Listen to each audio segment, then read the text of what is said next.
এই সংস্কার না নিয়ে কথা বললে মানুষ আবার আমাকে গালি দিবে। ইন্টারিম গভর্নমেন্টের সময় তিনটা শব্দ খুব বেশি বাজার পেয়েছে, একটা হচ্ছে সংস্কার, আর একটা হচ্ছে বিচার, আর একটা হচ্ছে নির্বাচন।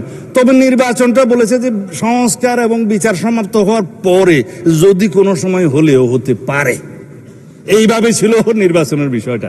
তো সংস্কারের জন্য শ্বেত শুভ্র কেশের আমার কিছু বড় ভাই বুদ্ধিজীবী বিদেশ থেকে অবতরণ হয়েছিল, নাম যেহেতু এখানে উপস্থিত নেই নিতে পারবো না মাননীয় স্পিকার।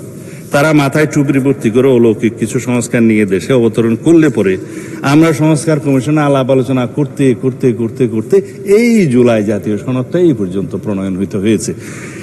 এখানে একটা বিষয় উঠে এসছে, মনে হয় মাননীয় সদস্য তাহের সাহেবের বক্তৃতার মধ্যে, যে নোট অফ ডিসেন্ট দেওয়ার কথা তো ছিল না সম্মতভাবে। এখানে জুনায়েদ সাহেব বক্তৃতা দিয়েছিলেন, যখন 70 অনুচ্ছেদের বিষয়টা প্রথম ডিসাইডেড হয় ঐকমত্য কমিশনের, জাতীয় ঐকমত্য কমিশনের প্রথম দিকের সবাই, তখন সবাই নোট অফ ডিসেন্ট সহ এইভাবে ঐকমত্য হলেন যে দুইটা বিষয়ে সবাই একমত। তবে বিএনপি সহ কয়টা দল আরো মনে করে সংবিধান সংশোধনী এবং জাতীয় নিরাপত্তার বিষয়টি এই 70 অনুচ্ছেদের ভিতরে থাকতে হবে। সেই দিন থেকে ডিসাইড হলো নোট অফ ডিসেন্ট সহকারে জুলাই জাতীয় সনদ প্রণীত হবে, এবং নোট অন ডিসেন্ট সহকারে আপনারা স্বাক্ষর করেছেন, এখানে স্বাক্ষর আছে বড় বড় হাতের স্বাক্ষর, আমরাও স্বাক্ষর করেছি। আসুন সেই জুলাই সনদকে বাস্তবায়ন করি। আপনি আজানের অপেক্ষায় আছেন? আচ্ছা চালান, আজান পর্যন্ত বলেন। হ্যাঁ ঠিক আছে, মানে খাঁটি প্র্যাকটিসিং মুসলিম তো আজান দিলে নিজে নিজেই বন্ধ হয়ে যাবো। যাই হোক, মাননীয় স্পিকার, আমি আসলে বলতে চেয়েছিলাম সংস্কার হচ্ছে একটা চলমান প্রক্রিয়া। এই সংস্কার শহীদ রাষ্ট্রপতি জিয়াউর রহমানের সময় শুরু হয়েছিল, দেশনেত্রী বেগম খালেদা জিয়া এটা টেনে নিয়ে গেছেন, এবং জনাব তারেক রহমান এই সংস্কারের প্রস্তাব দিয়েছেন, 31 দফা প্রণয়ন করেছেন। আমরা নির্বাচনী ইশতেহারে সেটা ধারণ করেছি।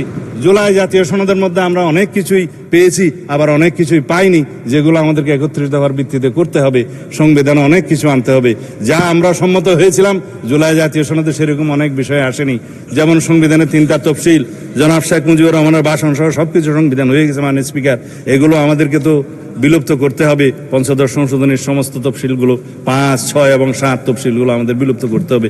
একমত হয়েছিলাম, সনদে আসে নাই, একটা বাদ গিয়েছে।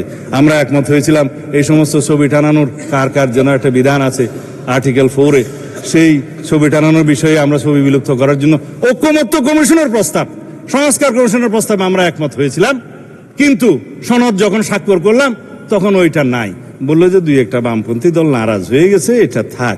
তাই বললাম এখানে যদি আপনারা খুশি করার জন্য সনদ স্বাক্ষর করেন তো করতে পারেন, কিন্তু মাননীয় স্পিকার আমাদের একটা তাগাদা ছিল যে এরা সংস্কারের বাহানায় যদি নির্বাচনটা না হতে দেয়, সেজন্য আমরা সবকিছুতে আপোষ করে জুলাই জাতীয় সনদেও স্বাক্ষর করেছি।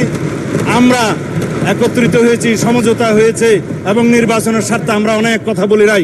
যখন অবৈধ এই যে আনকনস্টিটিউশনাল এক্সট্রা কনস্টিটিউশনাল অর্ডার একটা প্রেসিডেন্ট জারি করলেন, আমরা ফুল বডি স্ট্যান্ডিং কমিটি আমরা প্রেস ব্রিফিং করে গুলশান অফিসে বলেছি যে বিএনপি এবং অন্যান্য আমাদের সাথে যারা আছে যুগপৎ আন্দোলনে, তারা আমরা কেউ জুলাই জাতীয় সনদের বাইরে অন্য কিছু মানতে রাজি না।